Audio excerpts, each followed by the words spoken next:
제목, 사는 것과 죽는 것. 빌립보서 1장 19절에서 26절을 읽습니다.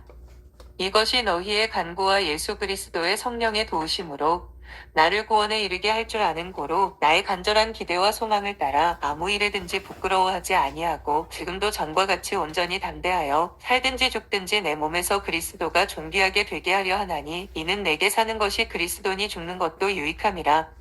그러나 만일 육신으로 사는 이것이 내일의 열매일진데 무엇을 택해야 하는지 나는 알지 못하노라. 내가 그 둘 사이에 끼었으니 차라리 세상을 떠나서 그리스도와 함께 있는 것이 훨씬 더 좋은 일이라. 그렇게 하고 싶으나 내가 육신으로 있는 것이 너희를 위하여 더 유익하리라. 내가 살 것과 너희 믿음의 진보와 기쁨을 위하여 너희 무리와 함께 거할 이것을 확실히 하노니 내가 다시 너희와 같이 있으므로 그리스도 예수 안에서 너희 자랑이 나로 말미암아 풍성하게 하려 함이라. 때때로 이 세상에서 산자와 죽은 자가 한순간에 갈라질 때가 있습니다. 예를 들어서 비행기가 추락하거나 버스가 충돌해서 대형 사고가 생기면 부서진 잔해 안에 산 사람과 죽은 사람이 뒤섞여 있게 됩니다. 이때 구조대원은 산 사람은 병원 응급실로 보내고 죽은 자는 영안실이나 시체 안치실로 보냅니다. 이렇게 사람들은 갑자기 한순간에 삶과 죽음이 갈라지는 것을 보게 됩니다. 조금 전까지 같은 버스를 타고 있었고 함께 웃으면서 이야기를 나누고 있었는데 한순간에 어떤 사람은 죽어 있고 어떤 사람은 살아 있는 것입니다. 인간은 죽음을 가장 두려워합니다. 일단 사람이 죽으면 그 누구도 손을 쓸 수가 없습니다. 죽은 자의 모든 기록과 삶은 죽는 그 순간에 끝이 납니다. 그러나 모든 죽음이 같지 않습니다. 믿음으로 죽는 경우도 있고 병들어 죽는 경우도 있고 자살하는 경우도 있습니다. 세상살이는 결코 만만치 않습니다. 얼마를 살았냐보다 어떻게 사느냐가 더 중요합니다. 살아도 병원 중환자실에서 연명할 수도 있고 술에 찌들어 살 수도 있고 다른 사람에게 정신적으로나 육체적으로 피해만 주면서 사는 방법도 있고 다른 사람을 사랑하고 축복하면서 사는 방법이 있습니다. 운동 경기 중간에는 휴식 시간이 있습니다. 이 휴식 시간을 통해서 선수들은 지친 몸을 재충전하고 감독이나 코치는 잘못된 전략을 바로 잡습니다. 마찬가지로 우리의 세상살이에도 때때로 쉬는 시간이 필요합니다. 그러나 우리 사회는 이미 죽도록 달려야 사는 구조이고 중간에 조금이라도 쉬면 완전히 사회에서 도태가 되기 때문에 도저히 쉴 수가 없게 되어 있습니다. 학생은 죽도록 공부를 해서 1등을 탈환해야 하고 직장인은 밤낮을 가리지 않고 일해서 인정을 받아야 합니다. 그런데 때때로 질병에 걸리든지 시험에 불합격해서 쉬게 될 때가 있습니다. 우리 인생의 쉬는 시간은 하나님께서 재충전하라고 주시는 시간이며 우리 인생의 방향을 다시 설정하라고 주시는 시간입니다. 우리가 조금이라도 여유를 가지고 객관적이고 종합적인 시각으로 자신을 볼 수 있다면 무엇보다 하나님의 눈으로 모든 상황을 분별할 수 있다면 우리가 사는 방식은 완전히 달라집니다. 사도 바울은 시위대 감옥에서 다른 모든 활동이 중단되고 성도들과의 교제조차도 금지되었을 때 자기 자신의 문제에 대하여 깊이 생각해 보았습니다. 지금 내 삶을 지탱하는 힘이 무엇이며 나에게 가장 중요한 것은 무엇인가? 과연 내가 죽으면 어떻게 되고 살면 어떻게 되는가 하는 문제들이었습니다. 우리도 사소한 것에 얽매이지 않으려면 이런 시각이 필요합니다. 우리는 때때로 지금 나의 삶을 지탱하는 힘이 어디에서 오는지 생각해 볼 필요가 있습니다. 많은 사람들이 성공하고자 하는 야망으로 자신의 삶을 불태웁니다. 사실 이 세상에서는 야망이 필요합니다. 사람들이 아무 의욕이 없다면 모두 알코올이나 도박 등의 중독에 빠지고 말 것입니다. 그러나 자신의 삶에 분명한 목표가 있는 사람은 절대로 그런 것에 빠지지 않습니다. 어떤 사람은 가족에 대한 책임 때문에 자신의 삶을 지탱해 나가는 사람도 있습니다. 당장 일을 그만두면 가족들이 어려워지기 때문에 힘이 있는 한 가족들을 위해서 일하는 것입니다. 어떤 사람들은 다른 사람들의 인정과 칭찬을 받기 위해서 열심히 노력하는 사람도 있습니다. 사랑하는 여인이나 남자를 위해서 모든 어려움들을 참고 인내하면서 살아가는 사람도 있습니다. 여러분은 무엇을 위해서 살아가고 있습니까? 19절입니다. 이것이 너희 간구와 예수 그리스도의 성령의 도우심으로 내 구원에 이르게 할 줄 아는 고로. 사도 바울에겐 어떤 위기 가운데서도 자기를 지탱하는 안전벨트가 있었습니다. 그것은 바로 성도들의 기도와 예수 그리스도의 성령의 도우심이었습니다. 여기서 사도 바울이 말한 구원은 감옥에서 무사히 풀려나가는 것과 함께 당시의 정신적 두려움에서 승리하는 것을 의미합니다. 사도 바울도 인간이기 때문에 감옥이라는 분위기가 답답했고 재판의 결과가 두려웠습니다. 바울은 감옥에 얼마나 갇혀 있을지, 재판 결과가 어떻게 나올지 굉장히 불안했을 것입니다. 그런데 사도 바울은 두 가지만 생각하면 안심이 되었습니다.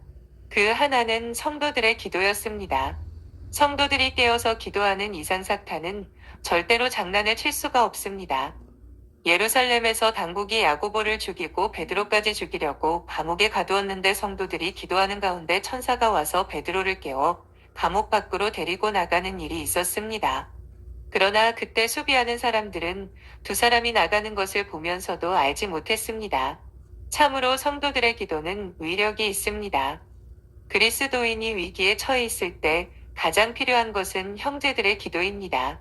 어려운 위기에 빠진 성도를 위해서 교회가 합심해서 기도하면 이상하게 한창 불안해지다가도 금방 마음이 편해지면서 두려움이 없어지는 것을 경험합니다. 옛날에 교회의 한 자매가 일본 선교사와 결혼을 해서 일본에서 목회를 하고 있었습니다. 그런데 교회에 나오던 일본인의 한 아기가 갑자기 죽었습니다. 그때 사람들은 교회에 나가서 그 꼴을 당했다고 수군거리기 시작했습니다. 그래서 이 자매는 저에게 전화를 해서 기도를 부탁했습니다. 우리가 기도했을 때 무사히 은혜 가운데 장례를 치렀고 오히려 그것을 통해서 더 일본인들 가운데 전도가 이루어지게 되었습니다. 바울을 지탱해주는 또 하나의 힘은 바로 예수 그리스도의 성령의 인도하심이었습니다. 요한복음 14장 26절입니다. 보혜사 곧 아버지께서 내 이름으로 보내실 성령, 그가 너희에게 모든 것을 가르치시고 내가 너희에게 말한 모든 것을 생각나게 하시리라. 예수님은 우리를 고아와 같이 버려두지 아니하시고 보혜사 성령을 보내시겠다고 하셨는데 성령님은 항상 우리와 함께 계셔서 우리가 해야 할 것을 가르쳐 주십니다. 성령님은 지혜의 신이시며 능력의 신이십니다. 제 아무리 뛰어난 사도라 해도 마음속에서 일고 있는 불안의 폭풍을 피해갈 수 없습니다. 지금까지 그렇게 많은 사람을 가르쳤지만 지금은 자기가 넘어지려고 하고 있습니다. 그런데 그를 붙들어주는 것이 무엇입니까? 성령님이 주시는 확신이었습니다. 즉, 내가 결코 너를 혼자 두지 않겠다는 세미한 음성이었습니다. 주님의 세미한 음성은 원자폭탄보다 더 큰 능력을 가지고 있습니다. 하나님께서는 영적으로 침체된 엘리야에게 세미한 음성을 듣게 하시기 전에 태풍을 겪게 하시고 지진을 보게 하시고 큰 불을 경험하게 하셨습니다. 그 후에 하나님은 세미한 음성으로 엘리야를 위로하시고 가르쳐 주셨습니다. 이것은 하나님의 세미한 음성이 그만큼 능력이 있다는 것을 보여주는 것입니다. 그런데 사도 바울은 위기의 순간 자기의 힘이 아닌 다른 힘이 자기를 붙들어주는 것을 느꼈습니다. 그는 그것이 빌립보 교인들의 기도와 예수 그리스도의 성령의 도우심이라고 생각합니다. 그리고 사도 바울은 지금 자기에게 가장 중요한 것이 무엇인지 생각해 보았습니다. 그것은 자기 감정이나 다른 사람들이 하는 말이 아니었습니다. 사느냐 죽느냐 하는 문제도 아니었습니다. 20절입니다. 나의 간절한 기대와 소망에 따라 아무 일에든지 부끄럽지 아니하고 오직 전과 같이 이제도 온전히 담대하여 살든지 죽든지 내 몸에서 그리스도가 존귀히 되게 하려 하나니. 사도 바울에게 지금 가장 중요한 것은 부끄럽지 않는 것입니다. 그가 어떤 상황에 처하든지 비겁하지 않고 당당한 것입니다. 다른 하나는 그리스도를 자기 몸에서 존귀하게 하는 것입니다. 그는 자기보다 그리스도를 소중히 여겼습니다. 그는 정말 그리스도의 종으로 모든 것을 마치기를 원했습니다. 그리스도의 종으로 살기 위해서는 무엇보다 그리스도의 마음을 가져야 합니다. 사도 바울은 지금 주님이 여기 계신다면 나에게 무엇을 원하시고 명령하시겠는가를 생각했습니다. 그래서 주님의 뜻대로 끝까지 충성하기를 원했습니다. 여기서 사도 바울은 놀라운 신앙 고백을 남깁니다. 21절입니다. 내게 사는 것이 그리스도니 죽는 것도 유익함이니라. 헬라어 성경을 보면 더 간단하게 기록되어 있습니다. 사는 것, 그리스도, 죽는 것, 유익. 이 말이 무슨 뜻이겠습니까? 사도 바울은 지금까지 그리스도를 위해 살았습니다. 그렇다면 죽음 또한 주님을 나타내는 것이어야 한다는 뜻이 아닐까요? 또한 지금까지 살아온 것이 자기 자신의 힘이 아니고 주님의 힘이라면 죽는 순간에도 주님의 힘으로 죽어야 되겠다는 뜻이 아닐까요?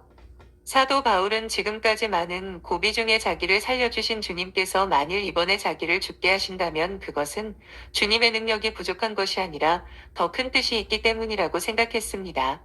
이렇게 생각하고 믿는다면 굳이 죽는 것을 두려워할 필요가 없습니다. 내가 산 것은 내 힘으로 산 것이 아니고 주님이 나를 살게 하셨다면 죽는 것도 주님의 손에 맡기겠다는 것입니다. 로마서 14장 8절입니다. 우리가 살아도 주를 위하여 살고 죽어도 주를 위하여 죽나니 그러므로 사나 죽으나 우리가 주의 것이라. 예수를 구주로 믿는 순간부터 우리는 주님의 종입니다. 종은 자기 자신을 위해서 사는 것이 아니라 주인을 위해서 살다가 주인을 위해서 죽습니다. 물론 주님은 자비로우셔서 우리 한 사람 한 사람을 노예처럼 취급하시지 않으십니다. 하지만 우리는 주님의 종이 되고 노예가 되기로 자처해야 합니다. 우리는 자기가 인생의 운전대를 잡고 주님은 조수석에 태울 때가 많습니다. 그러면서 주님을 믿노라고 생각합니다. 주님을 믿는 건 그분의 종이 되는 것입니다. 그분을 조수석에 앉히는 건 종의 바른 자세가 아닙니다. 우리는 주님을 우리 인생의 운전석에 앉으시게 하고 모든 것을 그분의 뜻에 맡겨야 합니다. 바울이 그토록 능력 있는 삶을 살 수 있었던 것은 주님이 그의 삶을 운전하셨기 때문입니다. 부활하신 그리스도를 만난 이후 바울의 삶에는 신바람이 불었습니다. 자기 의로 하나님을 섬기려고 했을 때는 도저히 할 수 없었던 일을 십자가의 주님과 함께 할 때 시원하게 해낼 수 있었습니다. 감옥에 갇혀 오도 가도 못하는 바울, 여기서 나가지 못하면 이젠 죽음뿐인 것을 예감한 바울에게 두려움이 엄습해오는 것을 막을 수 없었습니다. 이런 두려움 중에도 그는 생각합니다. 주님이 나의 삶을 운전하신다. 주께서 죽음을 허락하신다면 그건 어떤 위대한 삶보다 더 영광스러운 죽음이 될 것이다. 지금까지 주님은 사도 바울에게 나쁜 것을 주신 적이 없었기에 이런 믿음의 고백을 할 수 있었을 것입니다. 주님은 지금까지 단 한 번도 우리를 실망시키신 적이 없습니다. 주님은 절대로 자기를 의지하는 자를 부끄럽게 하지 않습니다. 우리에게 항상 가장 좋은 것을 주시기를 원하십니다. 그래서 우리는 좋은 일이 있어도 나쁜 일이 있어도 주님을 믿어야 합니다. 사람들이 보기에 순교는 너무나 어리석고 미련한 선택인 것 같습니다. 그러나 하나님 앞에서 가장 복되고 영광스러운 것은 주님을 위하여 죽임을 당하는 것입니다. 순교는 아무에게나 주어진 축복이 아니기 때문에 너무 염려할 필요는 없습니다. 하지만 하나님께서 그런 기회를 주신다면 엄청난 복으로 알고 감당해야 합니다. 소비지향적인 사회에서 많은 것을 소유하고 누리는 것을 행복으로 여기는 사람이 많은 것이 현실입니다. 그래서 사람들은 할 수 있는 대로 돈을 많이 벌려고 하고 힘을 가지려고 안간힘을 씁니다. 누구보다 치열한 삶을 살았던 사도 바울은 삶에 대해 이렇게 말합니다. 22절입니다. 그러나 만일 육신으로 사는 이것이 내일의 열매일진데 무엇을 가리는지 나는 알지 못하노라. 사도 바울은 그가 이 세상에 사는 것을 자기 일의 열매라고 말합니다. 과일나무는 뿌리에서 수분을 빨아들이고 태양열을 광합성에서 상상할 수 없는 과실을 만들어냅니다. 사람들이 과일나무를 찾는 것은 바로 이 과실 때문입니다. 삶의 절정은 바로 열매를 맺는 것입니다. 사도 바울은 자기가 이 세상에 사는 이유가 아름다운 열매를 맺기 위함이라 말합니다. 바울은 이 세상에 하루하루 살면서 어느 누구도 흉내낼 수 없는 아름답고 풍성한 삶을 만들어낼 것이라고 말합니다. 보통 사람들의 삶은 어떻습니까? 다른 사람들을 짓밟아야만 자기가 살기에 남을 물어뜯기에 여념이 없습니다. 이건 인간으로서 사는 것이 아니요 모든 사람의 본성에 내재한 동물적 야성으로 사는 것입니다. 이 세상은 남을 이기는 것을 성공이라 여깁니다. 이 탐욕과 욕심의 열매인 악을 거두며 더 심각한 악으로 치달아갑니다. 자기 본성대로 심고 그 악한 본성대로 거두다가 죄악 중에 죽는 것입니다. 사람들은 이 세상에 살면 살수록 더 많은 죄를 짓게 되어 있습니다. 인간 안에서 난 것이 조금도 없기 때문입니다. 죄된 본성이 깊이 뿌리를 내리고 삭을 틔우면서 죄를 통해 광합성을 하며 자랍니다. 결국에는 인간의 인격 안에서 열매 맺어 인간 스스로 파멸에 이르게 합니다. 물론 사도 바울도 예수님을 만나기 전에는 죄의 열매를 맺는 사람이었습니다. 그는 죄를 지을 때도 담대하게 전면에 나서서 교회를 핍박했습니다. 예수 그리스도께서 그를 찾아오시지 않았다면 그는 상상할 수도 없는 악행을 저지르며 살았을 것입니다. 사울은 자기 열심에 빠져 다메섹으로 가다가 예수님을 만났습니다. 그 이후로 그의 뿌리가 바뀌게 되었습니다. 그는 과거의 자신을 예수 그리스도의 십자가와 함께 못 박았습니다. 그때부터 사울은 더 이상 사울이 아니라 새로운 이름을 얻었습니다. 바울이 된 것입니다. 이젠 그의 인격 안엔 새로운 성품이 자리를 잡고 자라기 시작합니다. 이제 그는 더 이상 돌모하과 나무가 아닙니다. 참 포도나무이신 그리스도께 접붙여진 참 포도나무입니다. 그리스도와 더불어 살기만 하면 좋은 포도 열매를 맺게 되어 있습니다. 어디서 무엇을 하든 의의 열매를 가득 맺을 수 있습니다. 이것이 바로 그리스도인들이 추구해야 할 삶의 정의입니다. 그리스도인들은 좋은 열매 맺는 나무이기의 의와 사랑의 열매를 주렁주렁 맺을 것입니다. 사도 바울은 매일의 열매를 맺었습니다. 사도 바울 어디서 무엇을 하든지 전도의 열매가 있었고 부흥의 열매가 있었고 진리의 열매가 있었습니다. 하지만 열매 맺는 삶에서 그치지 않고 무엇을 가리는지 나는 알지 못하노라 라는 말에서 더 좋은 것을 발견합니다. 그것은 사는 것보다 더 좋은 것이 그의 눈앞에 나타났기 때문입니다. 그것은 바로 사도 바울 자신이 죽어서 주님과 같이 있는 것이었습니다. 바울은 지금 자기가 이 둘 사이에 꽉 끼어 있다고 말하고 있습니다. 23절입니다. 내가 그 두 사이에 끼었으니 떠나서 그리스도와 함께 있을 욕망을 가진 이것이 더욱 좋으나. 석벤차는 두 남자가 한 자매에게 동시에 청혼을 했습니다. 두 사람 중 어느 한 사람도 포기할 수 없을 정도로 둘 다 아깝습니다. 그러나 그렇다고 해서 두 사람 모두 다 취할 수는 없습니다. 그때 바로 이런 표현을 쓸 것입니다. 지금 내가 두 남자 사이에 꽉 끼어 있다. 고 말입니다. 이럴 때 어떻게 해야 합니까? 결단을 내려야겠죠? 사도 바울은 죽음 이후에 그리스도와 함께 거할 것을 생각하니 너무 좋아서 삶과 죽음 사이에서 어떤 쪽을 택해야 할지 모르겠다고 말씀하고 있습니다. 바울이 죽음 예찬론자라서 이런 마음이 든 것이 아닙니다. 사실 그는 죽음을 두려워했습니다. 바울은 시위대 안에 있는 감옥에 이송되어 오면서 혹시 자신의 재판이 앞당겨지는 것이 아닌지 두려워했습니다. 할 수만 있으면 죽음에 대해 생각하지 않으려고 애를 썼을 것입니다. 그러다가 어느 날 갑자기 바울의 마음속에 용기가 생기기 시작했습니다.